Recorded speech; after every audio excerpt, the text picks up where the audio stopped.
President Trump said he would leave marijuana legalization up to the states when he was on the campaign trail.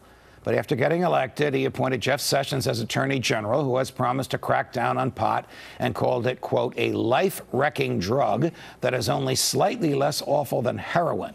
Despite the AG's promises, the feds just made a $3.5 million grant to study marijuana as an alternative to opioids for pain relief. This comes after promising research from the University of Michigan last year showed marijuana can actually reduce people's need for dangerous opiates.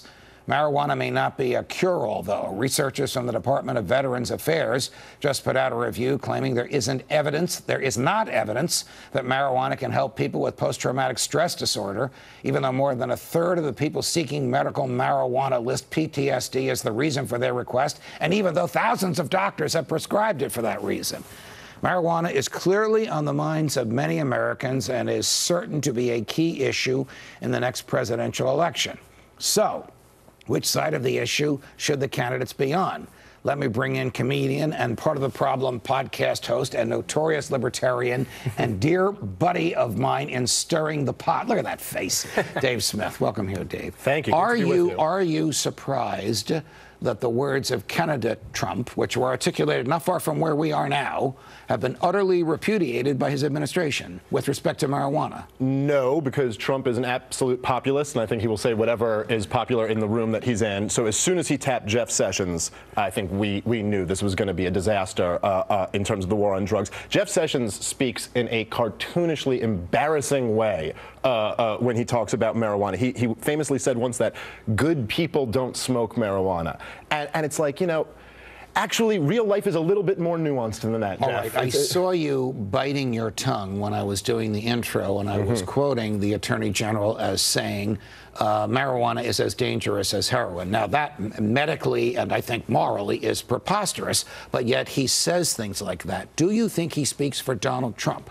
Do you think this is being done to win votes, or is Jeff Sessions just an old-fashioned Victorian who finally got the job he wants to tell people how to live? I think it's possible that both are going on. So I think that probably no. I haven't seen any evidence that this is really in Trump's heart. I think Jeff Sessions believes this, and it's a very authoritarian mindset to have when you can just label like it's only evil people who do drugs. So now you don't need to deal with the moral consequences of throwing a human being in a cage because they had a plant that you don't like. You know, you don't. If you decide it's all bad people, I don't see evidence that Trump believes in that, but I also don't see evidence that Trump values freedom that much. Do you see any evidence that FBI agents want to return to arresting marijuana users, something they did in the 40s, 50s, and 60s and are thankfully rid of now to address more serious problems that the nation has? I think there's lots of law enforcement agents who don't want to police nonviolent crime in general. As well yes, yes. I think there's lots of them.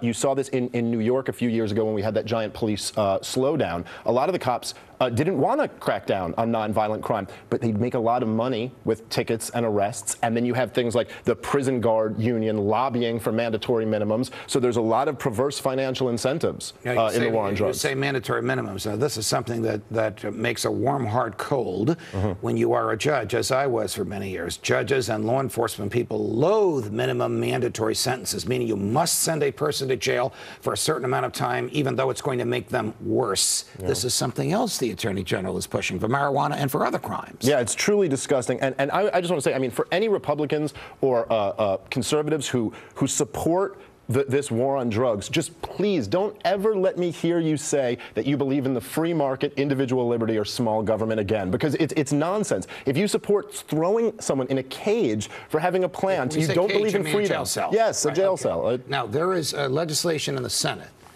introduced by two people who rarely agree on anything. Senator Cory Booker of my home state of New Jersey, and Senator Rand Paul, which is just one paragraph long. It would simply remove marijuana from the schedule of products that are considered controlled dangerous substances.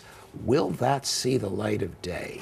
We're talking about Mitch McConnell, who's got to decide whether or not to bring this to the floor for a vote. Well, how would John McCain vote? How would the Republicans vote on this? Well, I have to imagine that it wouldn't get much support, but obviously it would be a great thing if it did. And I think Rand Paul has been great on this issue, and so has Cory Booker, someone who I don't ideologically agree with as much, but he's been terrific on this issue. I know you're not a constitutional scholar, but we've talked about the Constitution. I know you've read many works on it. Is there a problem with it being illegal on the federal level, legal on the state level, and expecting the feds to look the other way? The problem is somebody like Jeff Sessions comes along and won't look the other way. Well, that's right. I mean, it's fascinating in a way because the laws are in complete contradiction. As I've read, you've done a lot of work on this too, but look, under Prohibition, they realized they needed to amend the Constitution. There's absolutely no constitutional authority for drugs to be illegal. Dave Smith, always a pleasure. Thank you very much. Coming up.